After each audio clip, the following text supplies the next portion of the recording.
ये breaking news हम आपके साथ साझा कर रहे हैं। दिल्ली से आने जाने वाली 60 उड़ानों को रद्द किया गया है और खास बात है कि ये घरेलू उड़ानें हैं। अंतर्राष्ट्रीय उड़ानें सुचारू रूप से उनका संचालन जारी है। दिल्ली से आने जाने वाली जो उड़ानें हैं उनको रद्द किया गया है। 30 घरेलू आगमन और 30 प्रस्थान उड़ानें इसमें रद्द की गई है। अराइवल और डिपार्चर की 30 उड़ानें हैं जिनको रद्द किया गया है। कुल 60 उड़ानों को, घरेलू उड़ानों को रद्द किया गया है और अंतर्राष्ट्रीय उड़ानों का परिचालन सुचारू रूप से जारी है। ये जो डोमेस्टिक परिचालन है उनमें अराइवल और डिपार्चर की 30 उड़ानों को रद्द किया गया है और कुल मिलाकर 60 उड़ानों को रद्द किया गया है। अंतर्राष्ट्रीय जो उड़ानें हैं उनका संचालन सुचारू रूप से जारी है। हमारे साथ इस पूरी खबर पर बातचीत करने के लिए हमारे संवाददाता तपस भट्टाचार्य जुड़े हुए हैं। तपस, पूरी जानकारी दीजिए इस खबर से जुड़ी हुई।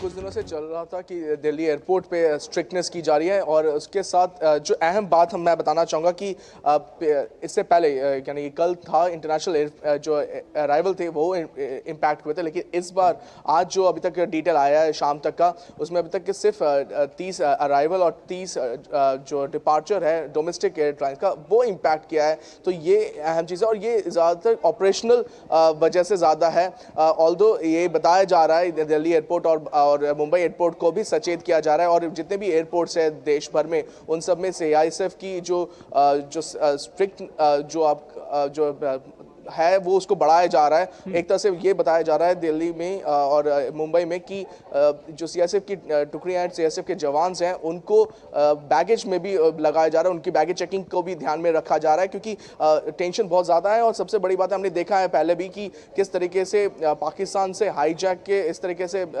धमकियाँ आती हैं और किया भी गया है हाईजैक। तो ये एक बहुत बड़ा मसला है। दूसरी चीज़ है कि 32 जो अभी तक हमने बताया पहले भी कि 32 एयरपोर्ट्स है पूरे देश में जिन पर नो टाइम लगा दिया गया, यानी सिविलियन मूवमेंट जो है वहाँ पे सिविलियन एयरक्राफ्ट की मूवमेंट उसको रोक दी गई है या कम कर दी गई है। तो यही ऐसी जगह से भी जो फ्लाइट्स आ रहे हैं जा रहे हैं, इसकी वजह से भी ये इम्पैक्ट पड़ा है। ओवरऑल कहा जा रहा है कि करीब पिछले 2 दिन में 220 से ज़्यादा जो फ्लाइट्स है उन पे असर पड़ा है। और लेकिन आज एक जो अच्छी चीज़ है कि जैसे आपने कहा कि इंटरनेशनल एयर जो फ्लाइट है उस पर कोई उसका असर नहीं पड़ा। डोमेस्टिक फ्लाइट दोनों डिपार्चर और जो अराइवल उन दोनों पे असर पड़ा है। जी, जो नागरिक हवाई अड्डों की जिनकी बात आप कर रहे हैं, सुरक्षा उनकी बढ़ाई गई है। कार्गो परिचालन और inline hold baggage screening system को अतिरिक्त सुरक्षा कवच प्रदान किया गया है। किस तरह से इस पूरी तैयारी को देखते हैं और देखिए क्या कुछ फर्क डालने वाला है इससे? देखिए, एक तो मैं पहले बताना चाहूँगा कि एक तो आवाज़ बहुत ज़्यादा एको आ रही है, तो मैं अपने इंजीनियर को कहूँगा कि शायद आवाज़ को कम करे तो बहुत अच्छा होगा। दूसरी चीज़ है कि देखिए किसी ने तरीके से ये एक लूप होल था जो बैगेज हैंडलिंग का है इनलैंड, वो आसपास का जो जगह है वो प्राइवेट सिक्योरिटी ऑफिशियल्स करते थे। लेकिन जिस तरीके से हमने देखा है पिछले कुछ दिनों में, जिस तरीके से दोनों देशों के बीच ये टेंशन चला है और जिस तरीके से फेक न्यूज़ और हर बार जो फ्लाइट्स में एयरपोर्ट्स में धमकियां आ रही है कि हाईजैक की, इस तरीके की जो खबरें बार बार आती है, फेक न्यूज़ भी होते हैं। तो इन खबरों के मद्देनज़र सीआईएसएफ को पूरी एयरपोर्ट की जो सुरक्षा उसको सौंप दी गई है।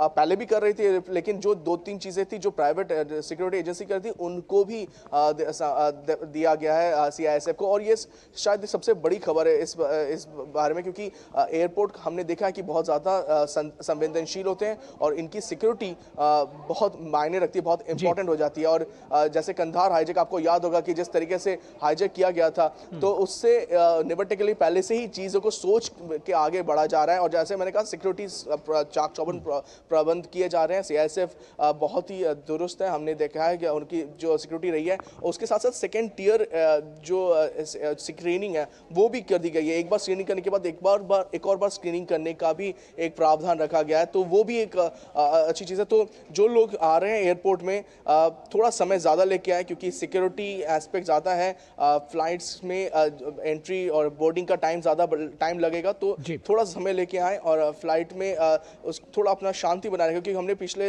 1-2 दिन में देखा है कि एयरपोर्ट से बहुत सारे ऐसे सोशल मीडिया में लोग वीडियोस लगा के भेजे जहाँ पे थोड़े से लोग गुस्सा हो रहते हैं कि जिनकी फ्लाइट लेट हो रही है, डिले हो रही है, तो इससे बचने के लिए तो पहले से ही एयरपोर्ट में पहले बात कर ले, वेबसाइट में चेक कर ले, या फिर अपने जो कंसर्न एयरलाइन ऑपरेटर है उनसे उनके सोशल मीडिया जो है उनको देखें, जिससे कि पता चले कि उनका क्या इस वक्त का स्टेटस है फ्लाइट का।